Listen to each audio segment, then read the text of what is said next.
എല്ലാവർക്കും നമ്മുടെ പുതിയ വീഡിയോയിലേക്ക് സ്വാഗതം. ഇന്നത്തെ നമ്മുടെ റെസിപ്പിയെ നമ്മൾ ബേക്കറിയിൽ നിന്നൊക്കെ വാങ്ങിച്ച് കഴിക്കുന്ന നല്ല സോഫ്റ്റ് ആയിട്ടുള്ള അതുപോലെ തന്നെ ഉള്ളിൽ നല്ല ഫില്ലിങ്ങോട് കൂടിയിട്ടുള്ള തേങ്ങാ ബണ്ണ്, സ്വീറ്റ് ബണ്ണ് അഥവാ ദിൽകുഷിന്റെ റെസിപ്പിയാണ്. ഈ ഒരു തേങ്ങാ ബണ്ണ് നമുക്ക് വീട്ടിൽ ഈസി ആയിട്ട് റെഡിയാക്കി എടുക്കാൻ പറ്റും കേട്ടോ.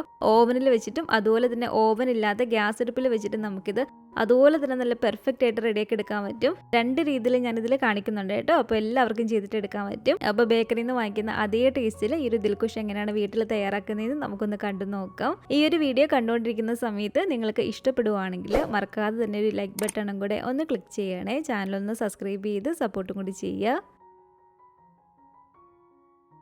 അപ്പോൾ നല്ല ടേസ്റ്റി ആയിട്ടുള്ള ഈ ഒരു കോക്കനട്ട് ബണ്ണ് റെഡിയാക്കാൻ വേണ്ടിയിട്ട് അതിൻ്റെ ഒരു ബണ്ണിന് വേണ്ടിയിട്ടുള്ള മാവ് നമുക്ക് ആദ്യം തന്നെ ഒന്ന് റെഡിയാക്കിയിട്ട് എടുക്കാം. അപ്പോൾ അതിനായിട്ട് ഈ ഒരു പാത്രത്തിലേക്ക് നമുക്ക് ആദ്യം തന്നെ ഒരു 4 ടേബിൾ സ്പൂൺ അളവിൽ ഇളം ചൂടുള്ള വെള്ളം ഒഴിച്ച് കൊടുക്കാം. കറക്റ്റ് നമ്മൾ അളന്നിട്ടെടുക്കുന്ന ഒരു കുഴിയുള്ള ഒരു ടേബിൾ സ്പൂണിൽ തന്നെ വേണം അളന്നിട്ട് എടുക്കാൻ വേണ്ടിയിട്ട്. അളവുകൾ കറക്റ്റായിട്ട് എടുത്താൽ മാത്രമേ നമുക്കിത് നല്ല പെർഫെക്റ്റ് ആയിട്ട് ചെയ്തിട്ടെടുക്കാൻ പറ്റത്തുള്ളൂ. അതുപോലെ തന്നെ ഒരുപാട് ചൂടുള്ള വെള്ളമല്ല, ഇളം ചൂടുള്ള വെള്ളം തന്നെ വേണം ഇതിലേക്ക് ഒഴിച്ചു കൊടുക്കാൻ വേണ്ടിയിട്ട്. അതുപോലെ തന്നെ ഒരു 1/4 കപ്പ് അളവിൽ ഇളം ചൂടുള്ള പാലും കൂടി ഇതിലേക്ക് ഒഴിച്ചു കൊടുക്കുകയാണ്.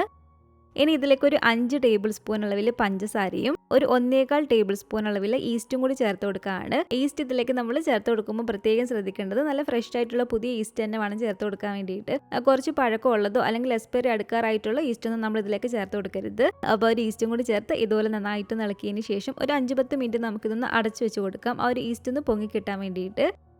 ഇതിപ്പോൾ കണ്ടില്ല, ഏകദേശം ഒരു 5 മിനിറ്റ് കഴിഞ്ഞപ്പോഴത്തേക്ക് തന്നെ ഈ ഒരു ഈസ്റ്റ് ഇതുപോലെ നന്നായിട്ട് പൊങ്ങി വന്നിട്ടുണ്ട്. ഇങ്ങനെ വന്നിട്ടില്ലെങ്കിൽ ഈസ്റ്റ് ആക്റ്റീവ് ആയിട്ടില്ലെന്നാണ് അർത്ഥം. ഇനി ഈ ഒരു മിക്സിലേക്ക് തന്നെ ഒരു കോഴിമുട്ട ഇതുപോലെ നമുക്കൊന്ന് ഒഴിച്ചു കൊടുക്കാം. ഫ്രിഡ്ജിൽ വെച്ചിരുന്ന കോഴിമുട്ടയാണെങ്കിൽ റൂം ടെമ്പറേച്ചറിൽ വെച്ചിട്ട് നന്നായിട്ട് അതിൻ്റെ തണുപ്പ് പോയതിന് ശേഷം മാത്രം ഇതിലേക്ക് നമ്മൾ ഒഴിച്ചു കൊടുക്കുക. അതുപോലെ തന്നെ ഒരു 1/4 കപ്പ് അളവിൽ ഓയിലും കൂടി ഒഴിച്ചു കൊടുക്കുകയാണ്. സൺഫ്ലവർ ഓയിലോ വെജിറ്റബിൾ ഓയിലോ ഏത് വേണമെങ്കിലും ചേർത്ത് കൊടുക്കാം. ഞാനിപ്പോൾ ഇതിലേക്ക് സൺഫ്ലവർ ഓയിലാണ് കേട്ടോ ഒഴിച്ചു കൊടുത്തിരിക്കുന്നത്. ഇതിന് പകരമായിട്ട് ഉപ്പില്ലാത്ത ബട്ടർ മെൽറ്റ് ചെയ്തിട്ട് അത് വേണമെങ്കിൽ ഒരു 1/4 കപ്പ് ഒഴിച്ചു കൊടുക്കാവുന്നതാണ്. ഇനി ഇതിലേക്ക് ആവശ്യത്തിനുള്ള ഉപ്പും കൂടി ഇട്ട് കൊടുക്കാം. ഒരു 1/4 ടീസ്പൂണൊക്കെ മതി. എന്നിട്ട് നന്നായിട്ട് ഇതൊന്ന് മിക്സ് ചെയ്തിട്ട് എടുക്കുക.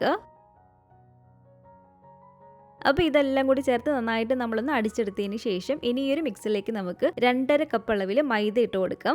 250 ml കപ്പിൽ ഇതുപോലെ കറക്റ്റ് നമ്മൾ വടിച്ചിട്ടെടുത്ത് 2.5 കപ്പ് അളവിൽ മൈദയാണ് ഇട്ട് കൊടുക്കുന്നത്. അപ്പോൾ നന്നായിട്ട് തന്നെ ഇതുപോലെ നമ്മളൊന്ന് കുഴച്ചിട്ടെടുക്കുക.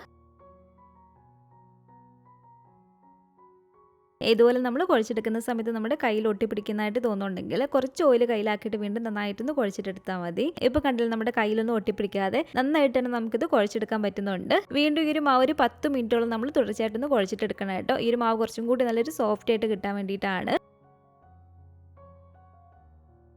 അപ്പോൾ ഒരു 10 മിനിറ്റോളം തന്നെ ഇതുപോലെ ഞാനൊന്ന് കുഴച്ചെടുത്തതിന് ശേഷം ഇതുപോലെ ഒരു പാത്രത്തിലേക്ക് നമുക്ക് കുറച്ച് ഓയിൽ ഒഴിച്ച് കൊടുത്തിട്ടൊന്ന് സ്പ്രെഡ് ചെയ്ത് കൊടുക്കാം. ഇതുപോലെ നമ്മൾ ഈ ഒരു ഓയിലൊന്ന് സ്പ്രെഡ് ചെയ്തതിന് ശേഷം ഈ ഒരു പാത്രത്തിലേക്ക് നമുക്ക് ഈ ഒരു മാവ് വെച്ച് കൊടുക്കാം. ഈ ഒരു മാവിൻ്റെ മുകളിലേക്ക് കുറച്ച് ഓയിലൊന്ന് സ്പ്രെഡ് ചെയ്ത് കൊടുക്കാം കേട്ടോ. ആ ഒരു മാവ് ഉണങ്ങി പോകാതിരിക്കാൻ വേണ്ടിയിട്ടാണ്. അതിനുശേഷം ഇതൊരു ക്ലിംഗ് റാപ്പ് വെച്ചിട്ട് കവർ ചെയ്തിട്ട് എടുക്കുക. അല്ലെങ്കിൽ ഒരു കോട്ടൺ തുണി നനച്ച് നന്നായിട്ട് പിഴിഞ്ഞതിന് ശേഷം അതുകൊണ്ട് നമ്മളൊന്ന് കവർ ചെയ്തിട്ട് കൊടുത്താലും മതി. ഇതിന് നമുക്കൊരു 2 മണിക്കൂർ നേരത്തേക്കൊന്ന് റെസ്റ്റ് ചെയ്യാൻ വേണ്ടിയിട്ട് വെക്കാം കേട്ടോ. ഈ ഒരു മാവ് നല്ല ഡബിളായിട്ട് കിട്ടാൻ വേണ്ടിയിട്ട്. അപ്പോൾ ഈ ഒരു സെയിം രീതിയിൽ തന്നെ ചെയ്തിട്ടെടുത്ത വേറൊരു മാവാണ് കേട്ടോ ഇത് ഞാൻ ഓവനില്ലാതെ ഈ ഒരു കോക്കനട്ട് ബണ്ണ് എങ്ങനെയാണ് തയ്യാറാക്കുന്നത് കാണിക്കാൻ വേണ്ടിയിട്ടാണ്. അപ്പോൾ ഈ ഒരു മാവും കൂടി നമുക്കൊന്ന് റെസ്റ്റ് ചെയ്യാൻ വേണ്ടിയിട്ട് വെക്കാം. ഇനി ഈ ഒരു കോക്കനട്ട് ബണ്ണിൻ്റെ ഉള്ളിൽ വെക്കാൻ വേണ്ടിയിട്ടുള്ള ആ ഒരു ഫില്ലിങ് റെഡിയാക്കാൻ വേണ്ടിയിട്ട് 1 കപ്പ് അളവിൽ ഫ്രഷ് ആയിട്ട് ചിരകിട്ടെടുത്ത തേങ്ങയാണിത്. ആ ഒരു തേങ്ങ നമുക്ക് ഈ ഒരു പാത്രത്തിലേക്ക് ഇട്ട് കൊടുക്കാം. 1/2 കപ്പ് അളവിൽ ടൂട്ടി ഫ്രൂട്ടിയും കൂടി ഇട്ട് കൊടുക്കുകയാണ്. ഇതൊരു 2 ടേബിൾ സ്പൂൺ അളവിൽ നട്ട്സ് ചെറിയതായിട്ട് കട്ട് ചെയ്തിട്ടെടുത്താണ്. കാഷ്നട്ടാണ് കേട്ടോ ഞാനിപ്പോൾ ഇതിലേക്ക് എടുത്തിരിക്കുന്നത്. അതുപോലെ തന്നെ 2 ടേബിൾ സ്പൂൺ അളവിൽ ചെറി കട്ട് ചെയ്തതും 1 ടേബിൾ സ്പൂൺ അളവിൽ ഉണക്കമുന്തിരിയും കൂടി ഇട്ട് കൊടുത്തിട്ടുണ്ട്. ഇനി ഇതിലേക്ക് വേണ്ടത് ഒരു 4-5 ടേബിൾ സ്പൂൺ അളവിൽ പഞ്ചസാര ഇതുപോലെ പൊടിച്ചതാണ് കേട്ടോ. ഒരു പഞ്ചസാര പൊടി നമ്മൾ ഇതിലേക്ക് ചേർത്ത് കൊടുക്കേണ്ടത് നമ്മുടെ ഒരു മധുരത്തിനനുസരിച്ചാണ്. നമുക്ക് എത്രത്തോളം ഒരു ഫില്ലിങ്ങിന് മധുരം വേണോ അതിനനുസരിച്ച് നമുക്കിതിലേക്ക് ഒരു പഞ്ചസാര പൊടി ഇട്ട് കൊടുക്കാം. 1/2 ടീസ്പൂൺ അളവിൽ ഏലക്കപ്പൊടിയും കൂടി ഇട്ട് കൊടുക്കുകയാണ്. ഏലക്കപ്പൊടിക്ക് പകരം നിങ്ങൾക്ക് 1/2 ടീസ്പൂൺ അളവിൽ വാനില എസൻസ് വേണമെങ്കിലും ചേർത്ത് കൊടുക്കാം കേട്ടോ. ഇതെല്ലാം കൂടി ചേർത്ത് നന്നായിട്ടൊന്ന് മിക്സ് ചെയ്തെടുത്തതിന് ശേഷം ഇനി ഈ ഒരു ഫില്ലിങ്ങിന് കുറച്ചും കൂടി നല്ലൊരു ടേസ്റ്റ് കിട്ടാൻ വേണ്ടിയിട്ട് ഒരു ചേരുവയും കൊണ്ട് നമ്മൾ ചേർത്ത് കൊടുക്കുന്നുണ്ട്. അത് 1 ടേബിൾ സ്പൂൺ അളവിൽ നെയ്യാണ്. നെയ്യ് ഉപയോഗിക്കാത്തവരാണെങ്കിൽ ഇത് സ്കിപ്പ് ചെയ്യാവുന്നതാണ്. 1 ടേബിൾ സ്പൂൺ അളവിൽ നെയ്യും കൂടി ചേർത്ത് ഇത് മിക്സ് ചെയ്യുമ്പോഴത്തേക്കും ഈ ഒരു ഫില്ലിങ് കുറച്ചും കൂടി നല്ലൊരു ടേസ്റ്റാണ് കേട്ടോ കഴിക്കാൻ വേണ്ടിയിട്ട്. അപ്പോൾ ഇത് കണ്ടില്ലേ, ഇത്രേ ഉള്ളൂ. നമ്മുടെ ഫില്ലിങ് വളരെ ഈസി ആയിട്ട് നമുക്ക് റെഡിയാക്കി എടുക്കാൻ പറ്റും. ഈ ഒരു ഫില്ലിങ് നമുക്കൊന്ന് മാറ്റി വെക്കാം.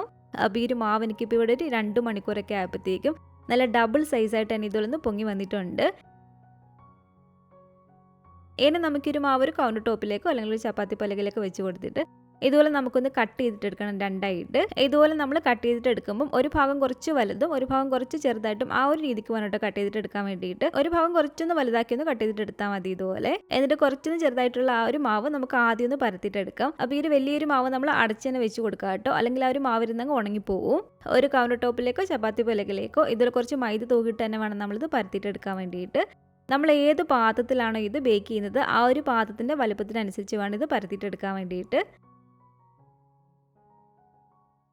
അപ്പോൾ ഇതാണല്ലോ ഇതുപോലെ ഞാനൊന്ന് പരത്തിയെടുത്തിട്ടുണ്ട്. ഈ ഒരു കട്ടി കാണണം കേട്ടോ നമ്മൾ ഇത് പരത്തിയെടുക്കുമ്പോൾ. ഞാനിപ്പോൾ ഇവിടെ നമ്മളൊരു പിസയൊക്കെ ബേക്ക് ചെയ്യുന്ന ഒരു പാത്രമാണ് എടുത്തിട്ടുള്ളത്. ഇതുപോലെ റൗണ്ട് ഷേപ്പുള്ള ബേക്ക് ചെയ്യാൻ പറ്റുന്ന ഏത് പാത്രം വേണമെങ്കിലും എടുക്കാവുന്നതാണ്.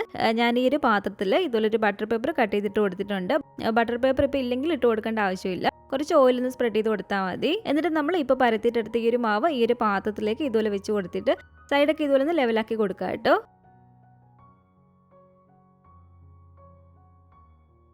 അപ്പോൾ ഇതുണ്ടല്ലോ ഇതുപോലെ ഒരു സൈഡൊക്കെ ലെവലാക്കി ഞാനൊന്ന് റെഡിയാക്കി എടുത്തിട്ടുണ്ട്. ഇനി നമുക്ക് അടുത്ത ഒരു മാവും കൂടി ഇതുപോലെ തന്നെ ഒന്ന് പരത്തിയിട്ടെടുക്കാം. ഇതുപോലെ കുറച്ച് പൊടി തൂക്കിയിട്ട് തന്നെ വേണ്ടിയിട്ട് ഈ ഒരു മാവ് നമ്മൾ പരത്തിയെടുക്കാൻ വേണ്ടിയിട്ട്, എങ്കിലും നമുക്ക് നന്നായിട്ട് ഇത് പരന്ന് കിട്ടത്തുള്ളൂ.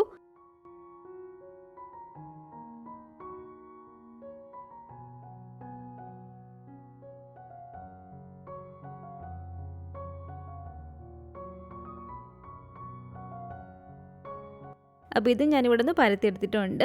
ഇനി ആദ്യം പരത്തിയെടുത്തിരിക്കുന്ന ഈ ഒരു മാവിൻ്റെ മുകളിലേക്ക് നമുക്കൊരു ഫില്ലിങ് ഫുള്ളായിട്ട് തന്നെ വെച്ച് കൊടുക്കാം. ആ ഒരു സൈഡിൽ നിന്നെല്ലാം കുറച്ച് ഗ്യാപ്പ് ഇട്ടിട്ട് വേണം കേട്ടോ നമ്മൾ ഇതുപോലെ ഫില്ലിങ് വെച്ച് കൊടുക്കാൻ വേണ്ടിയിട്ട്.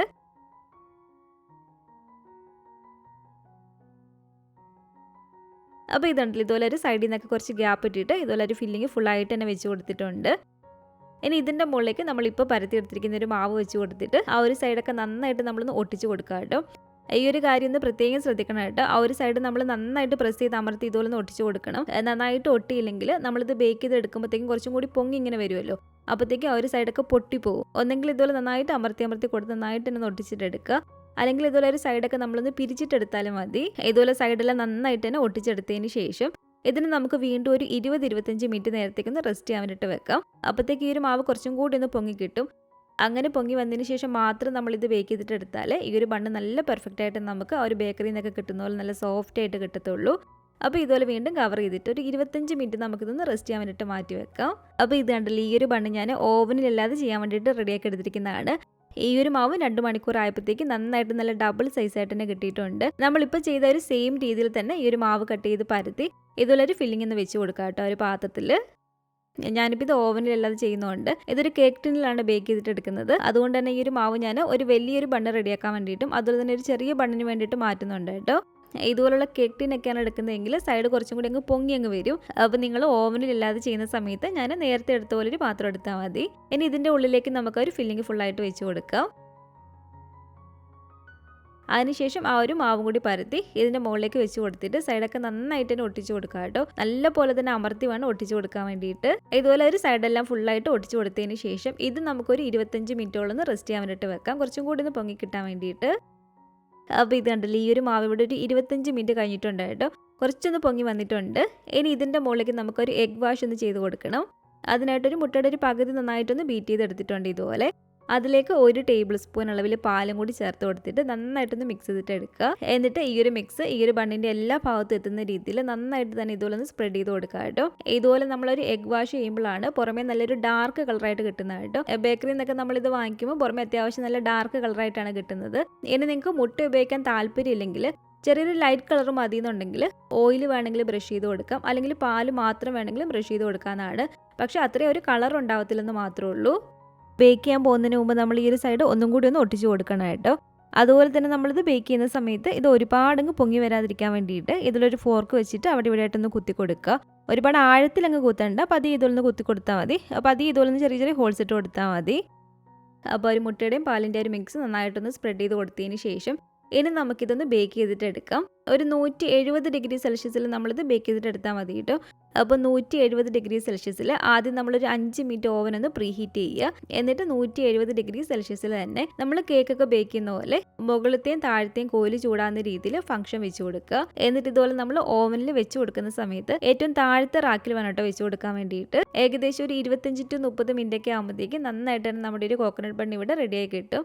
പിന്നെ ഒരു കാര്യം പ്രത്യേകം എടുത്തു വരാനുള്ളത്, ഓരോ ഓവനും അനുസരിച്ച് ചിലപ്പോൾ സമയത്തിലൊന്നും മാറ്റം വന്നേക്കാം. നിങ്ങളൊരു 20 മിനിറ്റ് ഒക്കെ ആകുമ്പോഴത്തേക്കൊന്ന് നോക്കുക കേട്ടോ, ബേക്ക് ആയിട്ടുണ്ടോന്ന്. എന്നിട്ട് ആയിട്ടില്ലെങ്കിൽ കുറച്ച് സമയം കൂടെ ഒന്ന് വെച്ച് കൊടുത്താൽ മതി. അപ്പോൾ ഇത് കണ്ടില്ല, ഇതിവിടെ ഒരു 25 മിനിറ്റോളം ആയിട്ടുണ്ട്. ഇതിൻ്റെ മുകളിലേക്ക് നമുക്ക് ഒരു എഗ്ഗിൻ്റെ പാലിൻ്റെ ഒരു മിക്സ് ഒന്ന് നന്നായിട്ട് സ്പ്രെഡ് ചെയ്ത് കൊടുക്കാം.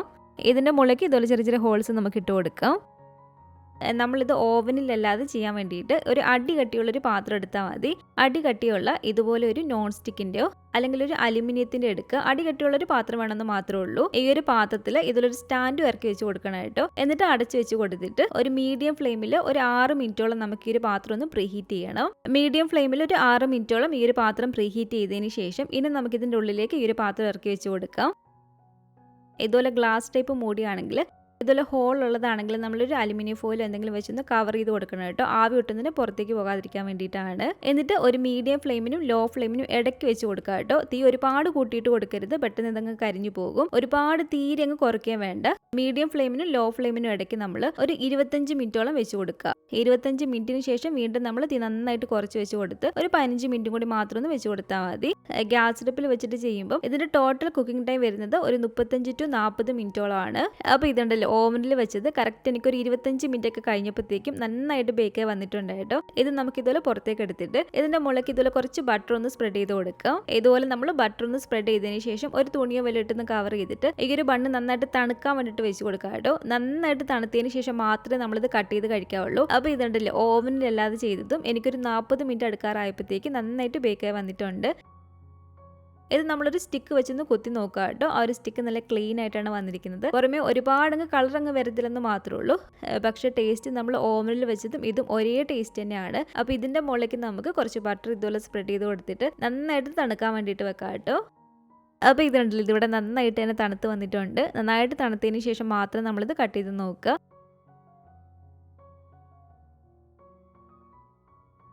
കണ്ടില്ല, നല്ല അടിപൊളിയായിട്ട് തന്നെ നമ്മുടെ ഈ ഒരു കോക്കനട്ട് ബണ്ണ് ഇവിടെ റെഡിയായി കിട്ടിയിട്ടുണ്ട് കേട്ടോ. കറക്റ്റ് നമ്മളൊരു ബേക്കറിയിൽ നിന്നൊക്കെ വാങ്ങിക്കുന്ന ഒരു സെയിം ടേസ്റ്റിൽ തന്നെ നമുക്കിത് വീട്ടിൽ ഈസി ആയിട്ട് ചെയ്തിട്ട് എടുക്കാൻ പറ്റും. അപ്പോൾ ഇത് നമ്മൾ ഓവനിലല്ലാതെ ചെയ്തിട്ട് എടുത്തിരിക്കുന്നതാണ്. ഇത് നന്നായിട്ട് തന്നെ തണുത്ത് വന്നിട്ടുണ്ട് കേട്ടോ. ഇത് ഞാൻ നിങ്ങളൊന്ന് കട്ട് ചെയ്ത് കാണിച്ചു തരാം. അപ്പോൾ ഇത് കണ്ടില്ല, ഇത് നല്ല പെർഫെക്റ്റ് ആയിട്ട് തന്നെ നമുക്കിവിടെ റെഡിയാക്കി എടുക്കാൻ പറ്റിയിട്ടുണ്ട്. നിങ്ങൾ ഓവനിലല്ലാതെ ചെയ്യുന്ന സമയത്ത് നമ്മൾ ഓവനിൽ വെച്ചിട്ട് ഇപ്പോൾ ഒരു പാത്രം എടുക്കുകയാണെങ്കിൽ ആ ഒരു കറക്റ്റ് ഷേപ്പിൽ തന്നെ റെഡിയാക്കി എടുക്കാനും പറ്റും. അപ്പോൾ ഈ ഒരു കോക്കനട്ട് ബണ്ണ് കഴിക്കാൻ ഇഷ്ടമുള്ളവരാണെങ്കിൽ തീർച്ചയായിട്ടും ഇതൊന്ന് വീട്ടിൽ ട്രൈ ചെയ്ത് നോക്കുക കേട്ടോ. അപ്പോൾ ഉണ്ടാക്കി നോക്കുകയാണെങ്കിൽ നിങ്ങളുടെ അഭിപ്രായങ്ങളൊക്കെ മറക്കാതെ തന്നെ നമ്മുടെ കമൻറ്റ് ബോക്സിൽ വന്ന് അറിയിക്കുക. അതുപോലെ തന്നെ ഈ ഒരു വീഡിയോ ഇഷ്ടപ്പെട്ടെങ്കിൽ മറക്കാതെ തന്നെ ഒരു ലൈക്ക് ബട്ടണും കൂടെ ഒന്ന് ക്ലിക്ക് ചെയ്യണേ. നിങ്ങളുടെ ഫാമിലിയും ഫ്രണ്ട്സും ഒക്കെ ആയിട്ട് നമ്മുടെ ഒരു വീഡിയോ ഒന്ന് ഷെയർ ചെയ്ത് കൊടുക്കുക. പുതിയതായിട്ട് ഈ ഒരു ചാനൽ ആരെങ്കിലും കാണുന്നുണ്ടെങ്കിലും ഇതുവരെയായിട്ടും ഈ ഒരു ചാനൽ സബ്സ്ക്രൈബ് ചെയ്തിട്ടില്ലെങ്കിലും താഴെ കാണുന്ന ആ ഒരു റെഡ് സബ്സ്ക്രൈബ് ബട്ടണും കൂടെ ഒന്ന് പ്രസ് ചെയ്ത് സപ്പോർട്ട് ചെയ്യണേ. കൂട്ടത്തിൽ കാണുന്ന ബെൽ ഐക്കണും കൂടെ ഒന്ന് ക്ലിക്ക് ചെയ്ത് അതിൽ ഓൾ എന്നൊരു ഓപ്ഷൻ തന്നെ കൊടുക്കുകയാണെങ്കിൽ ഞാൻ പുതിയ റെസിപ്പികളൊക്കെ ഇടുന്ന സമയത്ത് നിങ്ങൾക്ക് അതിൻ്റെ നോട്ടിഫിക്കേഷൻ കിട്ടുന്നതായിരിക്കും. ഇൻഷാ അല്ലാഹ് വീണ്ടും നമുക്കിതുപോലെ നല്ലൊരു റെസിപ്പി ആയിട്ട് കാണാം.